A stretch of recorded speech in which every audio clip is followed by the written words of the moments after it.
warahmatullahi wabarakatuh. Bersama saya Bambang Sadono. Saya sudah bersama dengan salah seorang tokoh yang banyak muncul ketika masyarakat membuat prestasi yang perlu dicatat.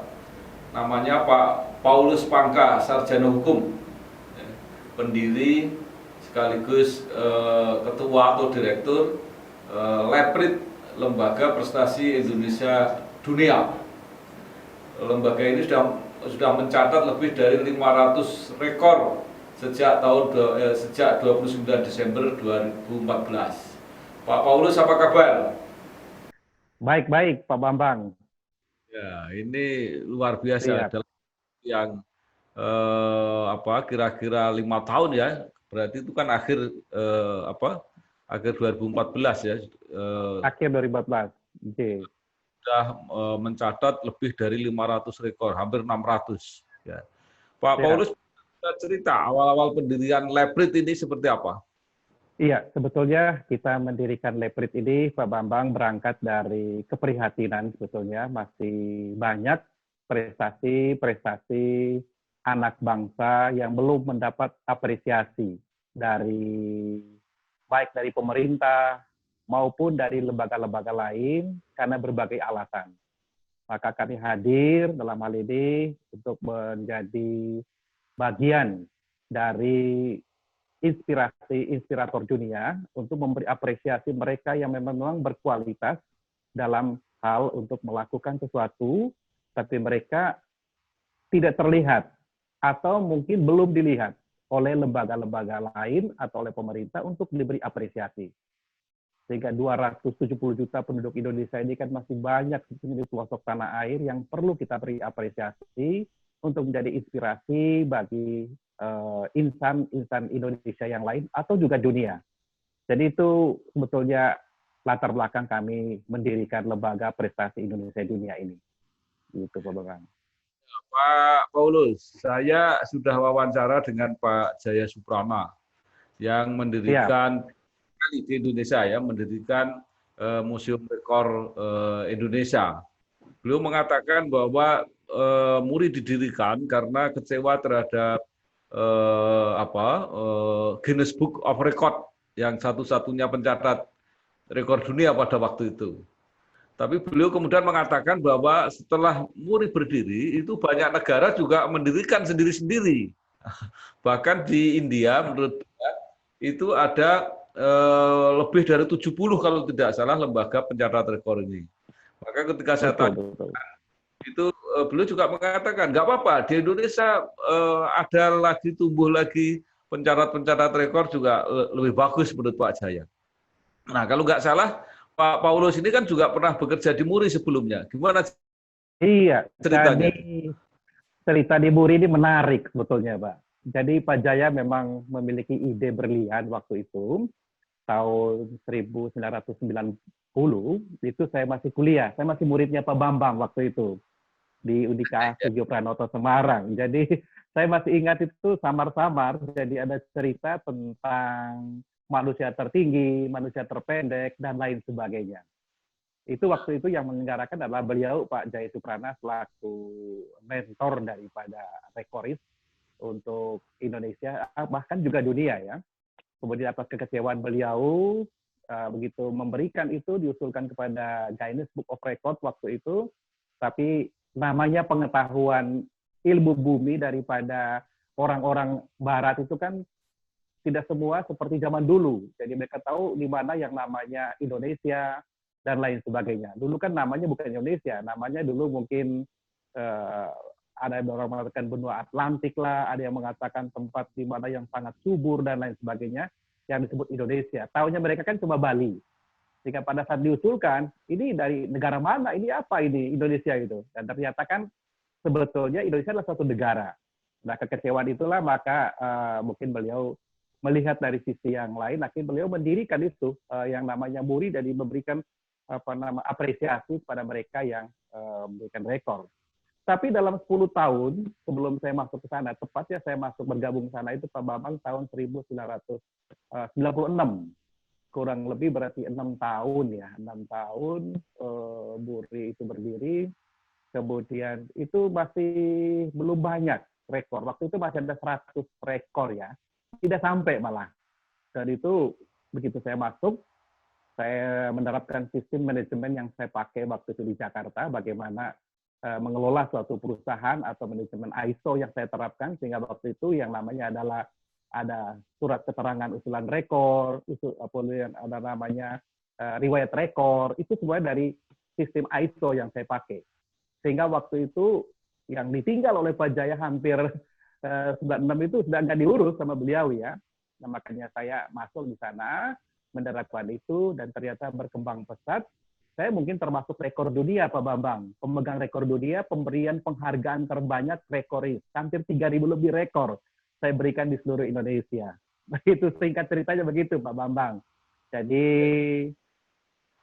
memang kita harus memberi apresiasi ini dengan pendekatan tentunya standar pasti sama dunia, ada yang superlatif, tetapi yang membedakan sedikit mungkin kita ada The Legend Award, kemudian Lifetime Achievement Award, kemudian juga ada Maestro, kemudian juga memang bedanya kita namanya Lembaga Prestasi Indonesia Dunia.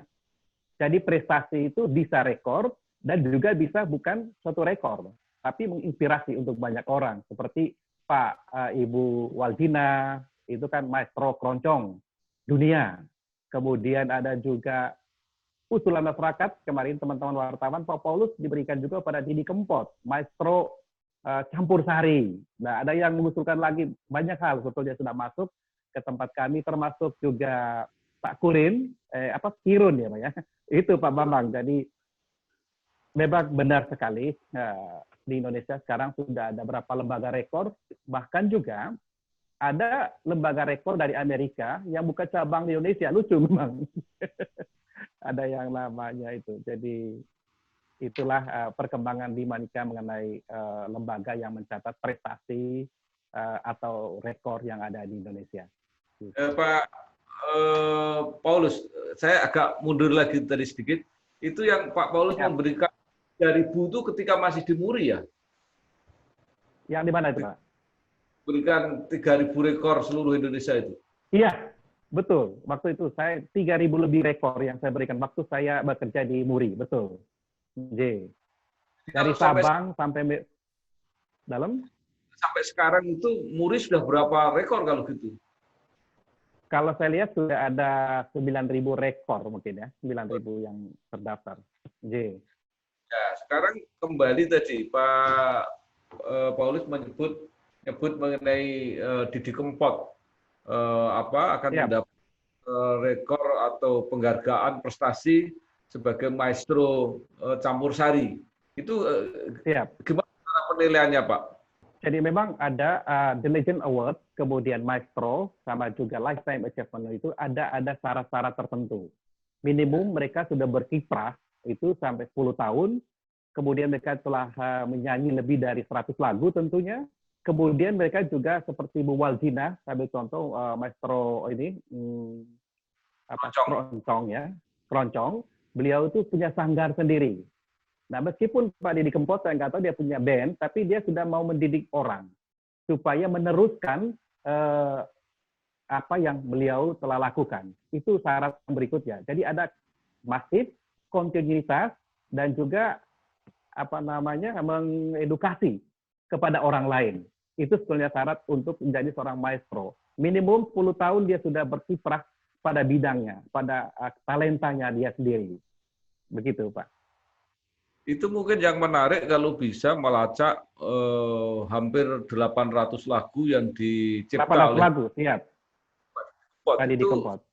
Saya melihat belum ada yang mendokumentasikan itu lagunya apa saja gitu. Kalau Leprit bisa melacak itu, saya kira bagus sekali. Iya, kita berusaha Pak untuk dengan tim rekan-rekan media yang memiliki data-data untuk itu kita melihat karena dia kan sudah lebih dari 700 sampai 800 lagu yang pernah dinyanyikan beliau. Itu kalau ada lebih bagus sekali. Kita masih melakukan riset penelitian dengan cara tentunya lihat di Google, kemudian juga menanyakan secara langsung. Dan dalam waktu singkat saya akan menuju ke Solo memang sekaligus dalam rangka untuk memberikan penghargaan rekor juga rumah sakit tradisional pertama di Asia Tenggara. Rumah Sakit Bung Karno, sudah saya komunikasi dengan Pak Menteri Kesehatan, Dr. Terawan, dan juga dengan Pak Wali Kota Surakarta, Wali Kota Solo, Pak Efik Sadi, dan tinggal tunggu waktu, tapi saya akan survei dulu mengenai rumah sakit tradisional pertama. Jadi kita ini sebetulnya Pak Bambang, kenapa lebih dikenal? Karena kami punya sistem menjemput bola. Bukan berarti saya duduk, tunggu usulan dari Pak Bambang. Tidak, tapi kami mencari. Sehingga saya kalau di rumah ada langganan berbagai media, dan setiap hari tim kreatif kami akan melacak di Instagram, di internet, kemudian di YouTube, di Facebook. Itu kita lihat siapa yang perlu kita beri apresiasi dan layak.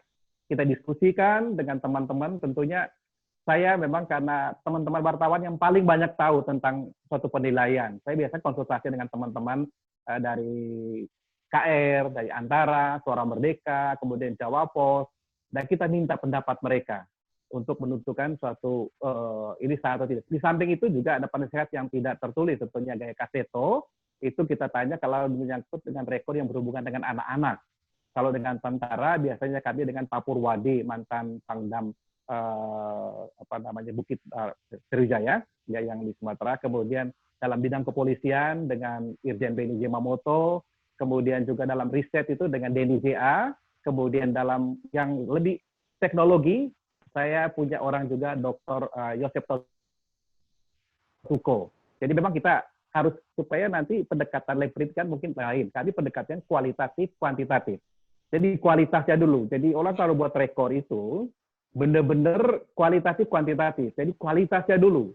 Apakah rekor ini hanya sekedar untuk mendapat penghargaan dari saya, atau dia hanya sekedar promosi, atau dia hanya atau benar-benar memang menginspirasi orang lain. Nah, kalau rekor itu menginspirasi orang lain, dan ini yang kita hargai. Bukan karena dia mau bayar saya tidak mau. Kemarin ada rekor Pak Bambang dari Jakarta itu. Ada COVID, kemudian ada kemarin Senin baru kami kirim kurang lebih ada 4 rekor yang kami berikan kepada satu-satunya Gus Reza Sarif. Itu ada pernikahan anaknya dengan akad nikah dengan Instagram. Itu kemarin beliau, kemudian ada juga peternakan ayam dengan sistem probiotik, ayam yang sangat aman untuk dikonsumsi. Kemudian ada orang yang buat replika dummy terbanyak jadi untuk makanan. Seperti itu Pak Bambang. Jadi pendekatan kualitatif kuantitatif. Kalau tempat lain mungkin kuantitatif kualitatif. Kalau kami lebih pada kualitatif dulu baru kuantitatif. Begitu kira-kira Pak Bambang. Baik Pak Paulus, kita agak mundur lagi. Ketika Leprit ini didirikan, bagaimana itu katanya diresmikan di atas pesawat itu Pak Paulus? Iya, ini memang agak unik Pak Bambang. Saya memang waktu membuat logo Leprit ini, karena ini kan sudah terdaftar resmi di Kementerian Hukum dan HAM, baik nama logonya Leprit itu sendiri. Kalau Bapak lihat logo kami, ya saya mungkin dekat belakang itu ada logo bintang merah putih ya. Kemudian ada peta Indonesia di tengah. Kemudian ada 5 benua. Jadi artinya apa? Dengan semangat merah putih, kita membawa prestasi-prestasi Indonesia ke tingkat dunia. Itu harapan kami.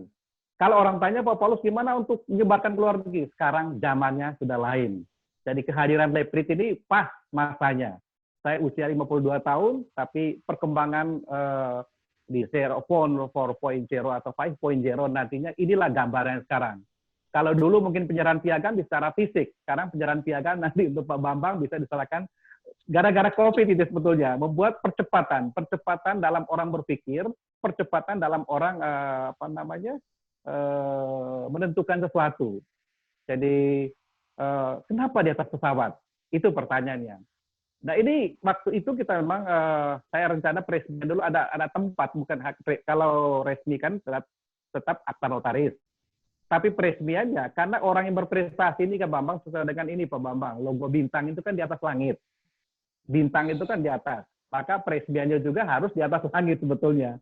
Sehingga waktu itu ada rekor memang peluncuran buku di atas pesawat bersama dengan Pak Alwi Hamu waktu itu, kemudian Direktur Citylink, Pak Burhan, kemudian teman saya mitra Leprit kami yang ada di Makassar, Dr. Wahyudi. Ya, beliau kita sama-sama siapa yang wakil pemerintah di dalam pesawat ini nanti. Ternyata waktu itu ada wali kota Makassar, memang dia juga sebagai keluarga besar Lepris jadinya waktu itu. Jadi kita presidennya di atas pesawat di ketinggian 37.000 kaki di atas permukaan laut, tepatnya tanggal 29 Desember di atas Laut Jawa, Pak. Kalau Bapak mungkin ingat tanggal 27 di situ ada pesawat yang jatuh, kami di atas itu, kurang lebih dekat-dekat situ, penerbangan dari Makassar ke Jakarta. Di atas itu diresmikan, kemudian ada jadi acara yang sangat unik. Jadi kebetulan, bisa juga karena kebetulan, tapi memang rancangan kami, karena logo itu dulu diciptakan pada saat saya penerbangan dari Batam ke Jakarta, sehingga saya gambar-gambar logo lembaga ini seperti ini. Nah, kenapa, kalau ditanya, kenapa peta Indonesia di tengah, Pak Bambang? Itu yang menjadi pertanyaan orang. Bagaimana saya katakan tadi, saya terinspirasi dari Pak Santos, ahli nuklir Brasil, yang mengatakan bahwa Indonesia itu adalah pusat peradaban dunia. Dari buku beliau itulah saya terinspirasi sekali bahwa Indonesia adalah pusat peradaban dunia. Dia memberi contoh banyak orang-orang pintar, banyak peninggalan-peninggalan sejarah, binatang-binatang yang masih hidup ada di Indonesia. Dan dia sampai mencontohkan ada yang namanya di dalam sejarah Timur Tengah, di dalam kitab suci pun kalau saya tidak salah dia mengatakan apa? Marilah kita pergi ke negeri yang penuh dengan madu dan susu, penuh dengan ikan dan buah dan binatang. Tidak lain adalah benua Atlantis. Dan benua Atlantis sebetulnya adalah Indonesia. Kenapa orang Eropa datang jauh-jauh hanya untuk mencari Indonesia? Karena ini adalah yang dijanjikan di dalam dalam sejarah-sejarah Eropa, bahwa ada suatu tempat yang dimana segala sesuatunya ada. Sehingga sekarang kalau kita baca bagaimana adanya tanah jarang, sekarang Indonesia itu menjadi incaran dunia karena bahan tambangnya sangat luar biasa. Kurang lebih demikian, Pak Bambang. Makanya kalau orang-orang pintarnya tidak diapresiasi oleh negara, Lepris siap akan mengapresiasi mereka. Begitu. Pak Paulus bagus sekali cita-citanya.